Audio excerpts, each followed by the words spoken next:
Welcome to the SHT podcast. This podcast is created by superhumans, for superhumans, and anyone else who wants to look, feel, and perform like a freaking badass. Your holistic health journey starts here. Rediscover how we... Yeah! Paul, sit your ass down. What's going on, girl? Good to see you. Good to see you too. Nothing much. Just taking it day by day. Yeah? Getting Brutus trained, hopefully. That is our dog. Yeah. Ryan and I have a doggy. Little English bulldog. Hemophiliac. But it's good. Literally a hemophiliac. But he's good. How are you? I'm doing good. You look really good. Thank you. Yeah, you look really good. Lost a lot of weight. You look vibrant. You Thank got you. some color to your skin. You've been out in the sun? Yes, I have been. Okay. Yeah, Went you to look good. Newport for a week, and I've never been so tan in my Is life. that what that's from? Yeah. Okay. Did you get burned? No? Did you use sunscreen? Yeah, a little bit. A little bit?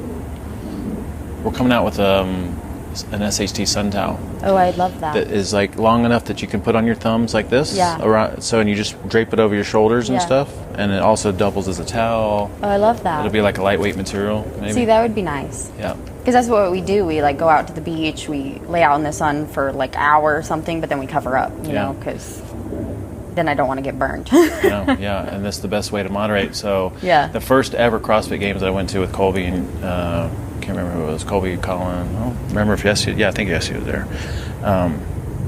Anyway, like that was a lot of it's outside, and I was like, I was using this little long handkerchief that I was using as a do-rag. I was like, man, I need to invent this thing where you just like have this long sheet that covers you up naturally, you know? Yeah. And ever since then, I've always wanted to do it. And then this Games, I'm like, yeah, that's something we need to move on. So Yessie's going to help me design it. That's awesome. Yeah. There we go. Well, today we're talking supplementation. Supplements. And not only that, but strategic supplementation. Strategic. Because We only use the term strategically. We do. We don't use strategic in all of our things, No. but if it's a strategic situation, then we use the term strategic. I mean, so far it's just been fasting. Yep. Strategic fasting. Well, now we got supplementation, Yes. and then we also were coming out with a strategic carnivore experiment. Ooh, I like that. And it's strategic, like it really Right. is. I'm not Right. just like, I use that term when it's appropriate. It's not So, saying carnivore for life. It's saying That's right. strategically yes. we're going to try Very this for good. a little bit. Yeah. Very good understanding of the use of that word. That's great. you. Yes. It's exactly what I said in the verbiage. So anyway. Really? Yeah.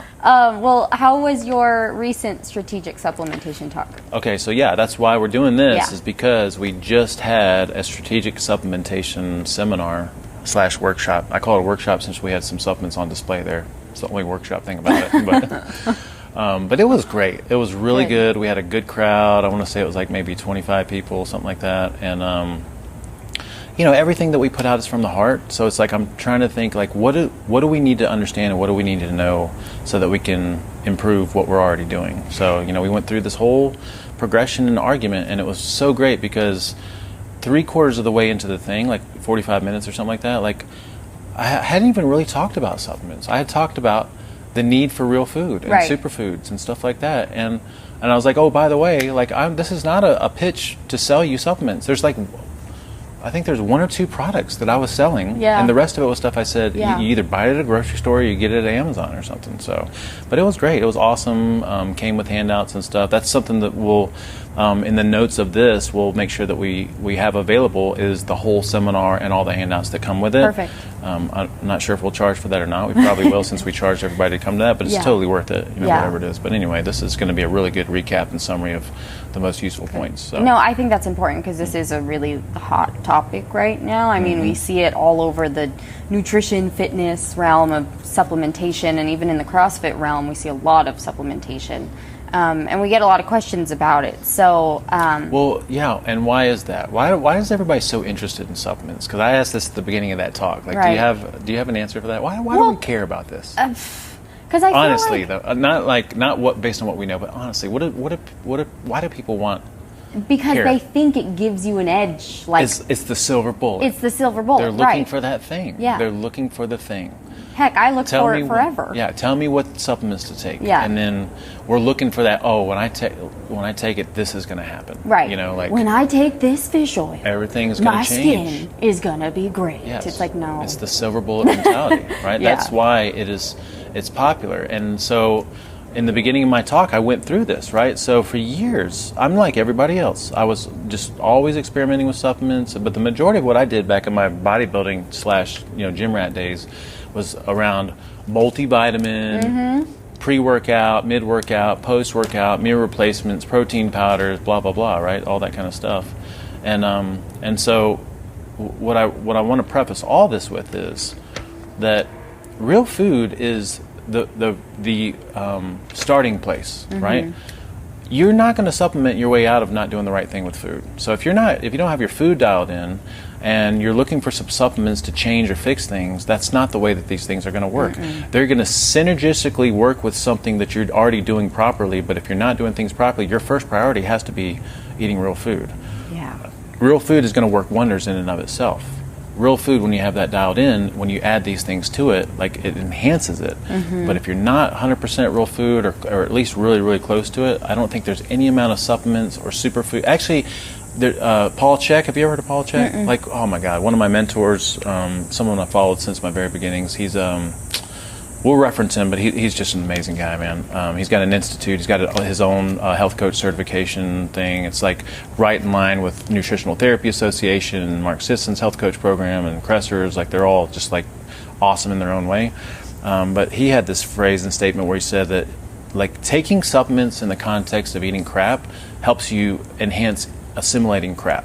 Right. So I'm thinking about, like, if you're eating junk food and crap food, and then you start to throw in bone marrow and all these calorically dense foods that are extremely nutrient dense too, you're probably doing more damage than good. You got to clean up the crap first and make that your number one priority.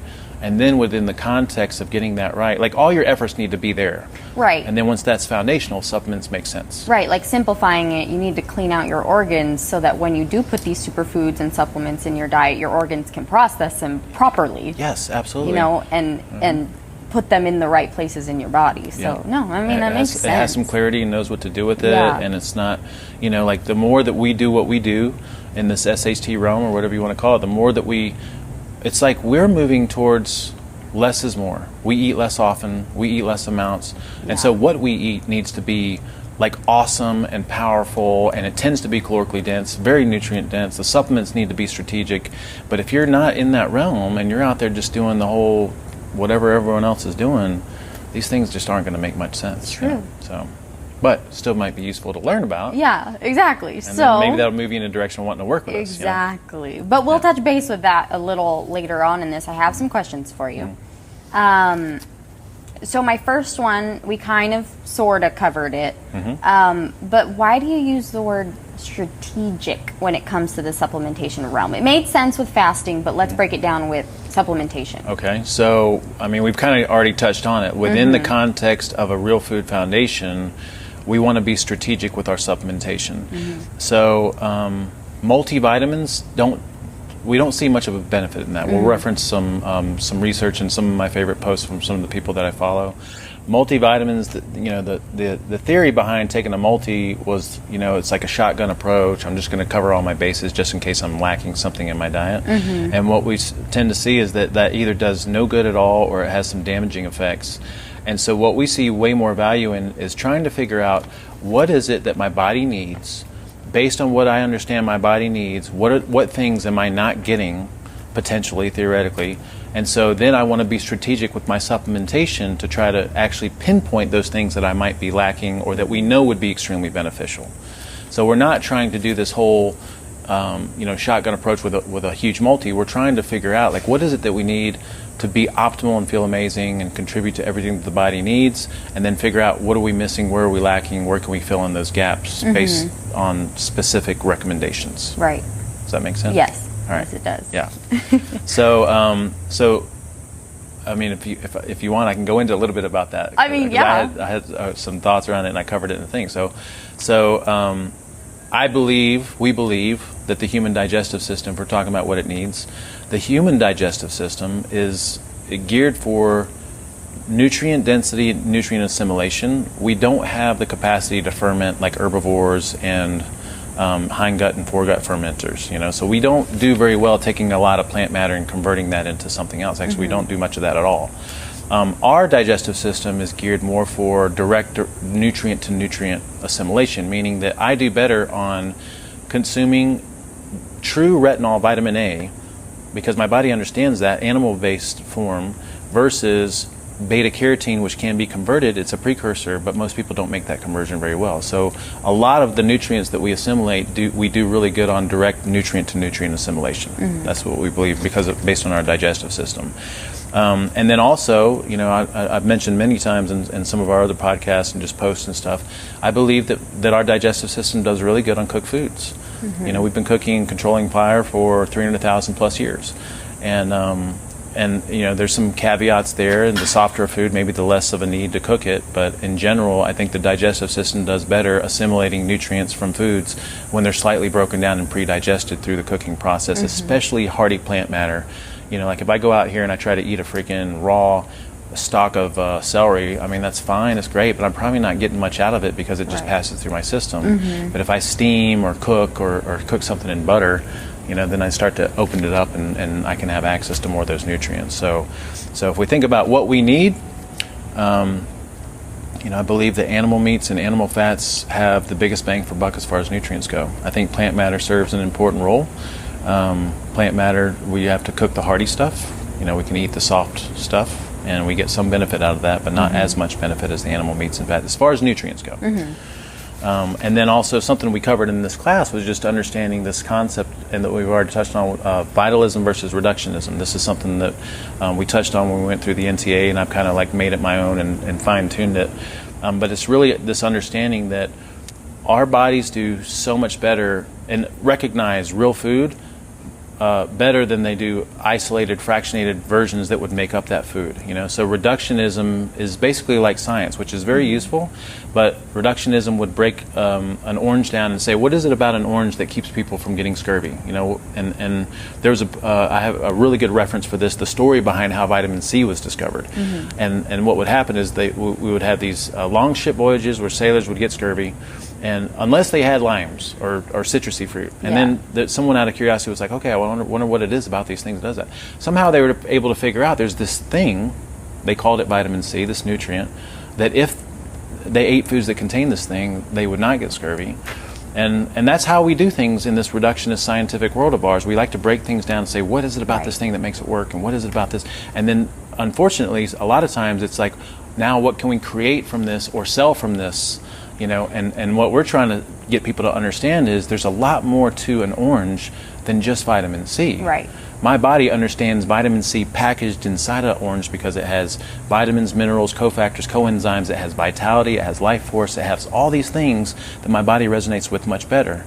Just like my body's going to resonate more with a steak than it is like a protein powder, because a steak is so much more than just protein. Right. And so that's our vitalism versus reductionism concept. I like that. And the whole reason I'm saying that, because you said, what do we mean by strategic? Well, we want to understand, what does the body need? The body needs the synergy of real food or things that replicate that to some degree. And then we also want to understand what the body needs as far as like building this body and contributing to all the different functions. And that's where we bring in this point about animal meats and fats, and then cooking plant matter. That's what we do really well on. And then we just want to try to fill in the gaps to the best of our abilities. Right. So I like that. Okay. Way to break it down. I know. So I go off on tangents sometimes. That's okay. I am going to spit some popular myths at you. Okay. I want to know why, as a community, we're trying to stay away from them. Okay, and I'll break them down one by one, so you can give us your comments after each one. Does that sound good? Oh yeah. Okay. All right. Cool. So the first one is, and you kind of touched base on this, is that a multivitamin. We take a multivitamin to cover all the bases. Yeah. So multivitamins, again, I'll just reference some really good studies and research and some posts. So a lot of people have done the work for me. One of my favorite references is Chris Kresser, but Mark Sisson's done the same thing, and they all reference the same studies. And what we find in large populations is that this shotgun approach usually doesn't work. And a couple theories behind that. Again, we're not being very strategic and selective with our nutrients. A lot of times, a lot of these multis that you get, like Centrum and like CVS, and like, you know, they're just not good quality. Right. They're not in forms that the body understands. And it's much better to be very selective with your nutrients and make sure that they're from a really good quality source. Okay. So multis, you know, not anywhere near as good as like trying to target things that we know the body needs and wants. Okay, how about something more specific, like a calcium supplement? All right. Just about every woman that comes into my office privately, like, has been recommended to take a calcium supplement. Right. Which I don't understand. I don't take one. Yeah. What we believe is that real food contains a lot of calcium. Yeah. And real food contains the cofactors necessary to assimilate calcium. So calcium is really not about amounts. It's about the cofactors needed to assimilate it properly, and there's a bunch of them: hormonal balance, digestive strength, making sure that it's packaged with other things that the body can use and assimilate. You need nutrients that are good communicators to the system that tell the body where to use calcium and how to deposit it, so things like vitamin K2. There's just a lot of things that go into that. A lot of times calcium supplementation isn't necessary if you're eating real food, and a lot of calcium supplementation is in a form that the body just doesn't understand and can't use. So it's just really poor quality. You know? So in our realm, I don't think there's a need for it. Like, now, one of the things I am experimenting with is bone meal. Oh, okay. And I take a quarter or a half a teaspoon of bone meal every day. And sometimes that supplement is called calcium bone meal, but it's really just crushed up bones. And so we believe that it's so much more than calcium, but it's calcium with all its cofactors. Right. It's calcium in the context of bone, which has collagen, magnesium, all these things that help absorb it better. So very different from taking a calcium supplement. Okay. Yeah. All right. How about a protein powder and meal replacements? All right. Meal replacements. We don't want to replace our meals. We want to eat real food. God, I hate meal replacements. So vitalism versus reductionism, right? Yeah. The majority of what we consume needs to be real food because that's what the body understands and recognizes and will assimilate well, right? We want to eat things that we jive with. We jive with vitality and life force, you know? Right. So we don't ever want to think in terms of meal replacements. Protein powders, again, like, what are you consuming a protein powder for? If it's for protein, then eat an egg or eat a steak because you're not just getting protein, you're getting all this other stuff. This body of ours is so much more than just protein. Yeah. You know, and then protein powders tend to be fractionated, shelf stable, dead, you know. If it's shelf stable, it's always got to be somewhat suspect, although there's plenty of things we consume come from a can and bottle and stuff like that. But in general, you know, perishable is a little bit better. So yeah, we're just not big fans of powders. I mean, a caveat there obviously is like we like collagen powder, but we're not using it as a replacement. We're not trying to get more protein. We're consuming it for a specific strategic purpose. Right. Okay. How about a very popular one, pre-workout, mid-workout, and post-workout? Did you ever do pre-workout stuff? No, I refused. I see people get so jittery with them. I didn't think that was very good for you. That would throw you for a loop. Yes. I could just see you. So back in the day, I loved NO Explode, man. Oh, I would be hyped on pre-workout. You know, like, just in our world, we're trying to be just more simplistic and elegant about things and just trying to minimize, like, these inputs. We're not totally against pre-workout, depending on what it is, like a cup of coffee, a low-dose caffeine with L-theanine, you know, we've experimented with. Cordyceps mushrooms, you know, we kind of recommend some athletes experiment with because it can increase cardiovascular capacity, but it's not like synthetic stimulant-based. Right. What else pre-workout? I think that's really about all we kind of look at. You know, some of us have experimented with exogenous ketones, but I think doing CrossFit, especially intense activities, kind of makes you sick of your stomach. But there's not a need for it, you know, like... It's just if you're a little dragging, a little bit of caffeine might help perk you up a little bit. You know, mid-workout, obviously there's no place for that in the intensity of what we do here. No. Maybe if you're walking around the gym for 3 hours pushing machines, even then I don't know what mid-workout would do for you. Post-workout, we just recommend eating real food always. Right. You know, so it's just like listen to your body, listen to your hunger patterns. If you want to eat post-workout, you can. If you're not hungry post-workout, there's benefits to fasting post-workout. So it's really a toss-up as far as that goes. Right. Yeah. Nailed it. Yeah. Those are the big ones, I think, right? Yeah. So, going off of our community eating real food, this was a question I really had is, you know, if we're eating real food and it's nutrient dense, then why supplement? Well, I think that's a great question because we get that a lot. A lot of people will come into this and then they're down into it a little bit and they're anti-supplements because they're also anti-medications or something. Yeah. That would be me. So it's like the less the better, right? Yeah. And I totally get that. Actually, I admire that and respect that because I'd rather someone have that kind of an attitude than a just give me everything and I'll take everything attitude, right?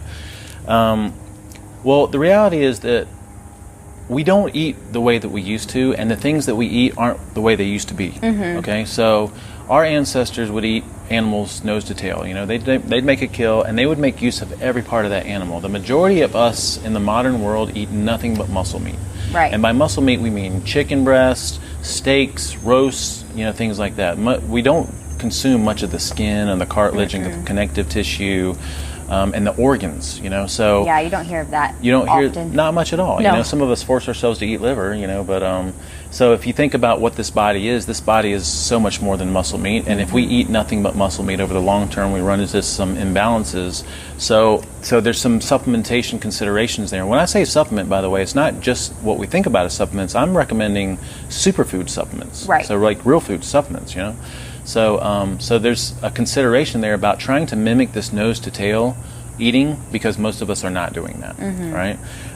Also, I mentioned before, the foods that we consume are not what they used to be. So it's very well known, documented. We'll provide some resources for this as well. Soil degradation, nutrient depletion in the soil, which means that the produce that we grow in soil is not as nutrient dense as it used to be. We have to use synthetic fertilizers in a lot of situations, and so then the animals that eat those plants, you know, they're not as nutrient dense because it's just different. Everything's like just not the way it used to be, right? So there may be an argument for some kind of supplementation there.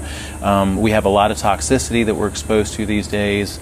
You know, things that we can't avoid: pollution, dirty water. We're all exposed to pharmaceuticals, even if we don't take them, because they're in everything. They're in the rainwater. You know, we absorb them everywhere. And so the detox pathways in the body require specific nutrients to facilitate eliminating those toxins. So the more toxins we're exposed to, the more nutrient depleting that process can be.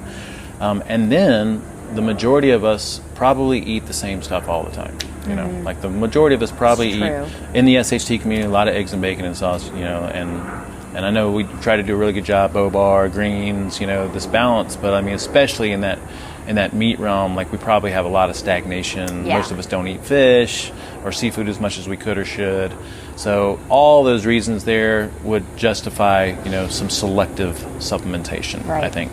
No, that makes sense. So what specifically do you recommend in the supplementation realm for our community? What would you add in? Okay, so I would recommend these things before actual pill-based supplements because they're more holistic and real food-based, okay? So this is what I would consider some of our superfoods. Number one, just making sure that you're focusing on animal meats and fats and butter and egg yolks and on all those kind of things that we all love and enjoy. And then when it comes to like plant matter, like the hardy, nutrient-dense type stuff, you know, iceberg lettuce, not the most nutrient-dense, broccoli, kale, cauliflower, spinach, arugula, stuff like that, like extremely nutrient-dense, you know? So within that context, I would say bone stock is like a number one topic. Yeah. Because if we have a problem eating nose to tail, consuming bone stock helps to alleviate that or mitigate that or whatever you want to call it, fill that in because we're getting like a lot of the cartilage and connective tissue and nutrients from the bones. Right. So bone stock, hands down, like just one of the easiest little simple biohacks that you can use to mimic eating nose to tail. Yeah. I've done a lot of posts recently on bone marrow. So bone marrow is ancestral. You know, our ancestors would, and you even look at top level predators, always go straight for organs and marrow because it's just marrow. It's super fatty. It's interesting because marrow is where the body stores a lot of the fatty acids that it uses to anti-inflame, and it also has to do with a lot of bone remodeling and connective tissue repair. It's like this powerhouse of all these things that are regenerative. And so if we consume marrow, then we're getting that potential for healing and recovery and recuperation in the body. So I'm a huge fan of bone marrow now. So bone stock, bone marrow, I think everyone would benefit from supplementing with collagen because the majority of the protein, well, not the majority, about 30 to 33% of the protein in our body is collagen based, and collagen is this matrix that is interwoven in skin, hair, nails, bones, other connective tissue. But a lot of our body is not muscle. It's Right. all this other stuff. Right. And so collagen is a really good thing to supplement with. And then organ meats, we got to make a plug for that. If you can get some liver in once a week, I think that's really beneficial, because nutrient density wise, liver, first of all, liver is going to be the most palatable compared to maybe brains and kidney or something like that. But nutrient, Agreed. like I don't even know if anybody would venture into that. I would, but liver, powerhouse, easily accessible. Chicken liver a little bit more palatable than beef liver, I think, for most people. And if you can get that in once a week, it's like a super real food multivitamin. But then if you're going to take, you get those dialed in, I think most people are going to feel really good from implementing that over the long term. And that's a lot to work with. I think perceptually, if you're not already doing your own bone stock and you're Right. already doing marrow on a regular basis, it's like these can feel a little bit overwhelming, because it's like, oh, now I got to add this to the mix, and it's just some things to be aware of and tinker around with. We'd also recommend people supplement with something that has some EPA and DHA in it, because those are the omega-3s that the body uses to anti-inflame. So that's where we get this idea about fish oil. We're not big fans of fish oil. We'd recommend people take fermented cod liver oil or Rosita's cod liver oil, which I don't think is fermented anymore, but it's still a really good quality, not heated product. I'm not sure why they took that word out of it. And then I think most people would benefit from taking a D3 supplement. Not to replace getting out in the sun, synergistic with getting out in the sun, but most people would benefit from D3. I think every human being on the planet would benefit from taking 200 to 400 milligrams of magnesium. We have a really good product in our office. We had talked about this nutrient called K2, and we've talked about it in several of our talks. K2 is what we believe Dr. Price called Activator X, which he discovered this nutrient that seemed to be an orchestrator for other nutrients, and it would tell the body how to use them and where to put them. So if you're taking calcium and you don't have K2, that's a problem. If you're taking calcium and you have K2, then K2 tells calcium where to go. That's one way to look at it, yeah. So K2 would be great to supplement with. There's no issue of running into toxicity from taking too much of it. And I think most people would benefit from taking vitamin C. So to summarize all that again, the superfoods would be the priority, I would say, in my opinion. I think everyone would benefit from taking Rosita cod liver oil, or just something that has EPA, DHA, some D3, some magnesium. We sell a really, really good product through Biotics, some K2 and vitamin C, and we'll try to give you some resources and references on where to get this kind of stuff. Perfect. Yeah. We also talk a lot about connective tissue and bone stock and collagen and all these meat-based nutrients, but what about plant-based? I don't know. Let's see. I don't know. I want to know what works, and I want to do what works, and I want to communicate to the people that I care about, which is basically everybody. Right. Just what's right and what helps and useful. So I'm not really sure how I feel about everything, but what I do know is that animal meats and fats by far give us the most nutrients, bang for buck, right? I say that all the time. Plant matter, I think, plays a different role inside of us. A lot of the benefits from plant matter come from the hormetic effect, or the mild stressor effect that forces the body to adapt and respond to it in a beneficial way. Most of the problems that people have, skin conditions, digestive issues, autoimmune conditions, a lot of that's plant matter based, So, and a lot of the things that we discover as we go through this real food realm, the things that we have problems with tend to be plant based. So I just think plants have to be something that you view with caution, and I think they need to be, I view plants as supplements to this overall way of eating. I'm a huge fan of it, obviously, we promote this balanced way of eating. But when it comes to supplements, maybe just considering I want to take some things that have these doses of herbs and greens and things that would mimic maybe an evolutionary template. So if we look at non-modernized populations still in existence today, they do eat plants. They cook their hardy plants. When they're out hunting, gathering, and foraging, they're nibbling on little edible ferns and flowers and leaves and things like that. So it's estimated that they get a pretty large variety of plants in their system, but they're not consuming it in massive amounts. Right. So to mimic that, I'm a big fan of taking a tablespoon of some greens. We have locally here in Vegas the herbally grounded amazing greens, and then there's Organifi and stuff like that. I think that would be extremely beneficial. We're talking about supplements here. We're not talking about just real food eating. And then maybe experimenting with some CBD oil. That's had some proven benefits, and some people notice some great things from it. And then just making sure that you're varying your plant matter nutrients by having things like Bobar, cycling through things that are in season, varying your fruits and stuff like that. Awesome. But there's a place for it, but it's not the main source. Yeah, and experimentation is crucial. Right. So again, we love plants. We advocate a balanced way of eating. We also advocate going through a period of time where you have very minimal meat, lots of plant matters, like our detox program. Right. We are coming out with a carnivore experiment, which is going to be moving towards nothing but animal foods and moving away from plant matter. And then you just have to find and see what works best for you, and understand that whatever works isn't always going to work. You're always going to be adapting and changing, and so you need to keep mixing things up a little bit. Right. But I guess based again back on the supplementation piece. Varying your plant matter variety, and then just maybe considering like a little greens powder and some herbs and stuff like that here and there. That would mimic the evolutionary template, I think, way better than just consuming massive amounts of it all the time. Yeah. There you go. That's good. We're not completely writing it out. There's a place for it, which is great. Absolutely. So would you say that these are normal guidelines for an everyday person, or would you say there's something more that athletes should do? What do you think about an athlete trying to get supplementation? If you're an athlete really interested in dialing, I say reach out to me. I do a lot of little private consultations with athletes. A lot of athletes are like, how do I eat to put on more muscle, gain more strength, blah, blah, blah, right? What I truly believe is that if you train really hard and then you just eat according to your appetite, your training is going to dictate your hunger patterns. Right. So there's no way that I'm going to get away with what I do in here and eat super skimpy, although I can, for a short period of time. I feel like your body kind of tells you what you want and need. But then, with athletes, we already talked about before, pre-workout, having a little bit of caffeine has been proven to enhance performance a little bit. Cordyceps can enhance performance. I'm a big fan of creatine for all people. Like, creatine has so many benefits beyond improving ATP production and strength. It has properties that help with the digestive system, skin, brain health. There's a lot of great things that come from creatine supplementation, but it just so happens to also improve strength, and which means you put on more muscle and stuff like that. So I think that's a pretty simple list. Obviously just following real food, anti-inflammatory, taking some fish oil to help you heal. We have a really good healing and recovery and recuperation protocol, which is a lot of what we already talked about here. Right. Where can we find those things? We're either going to have those directly in this post, or we'll reference how to get it. Okay. I'm trying to figure out how to structure that whole. And you'll put down which supplements and where to get them and all of that. Yeah, that's either going to be in the post, or that might be part of our strategic supplementation seminar download. Okay. So. Perfect. Yep. Do you want to cover more popular myths?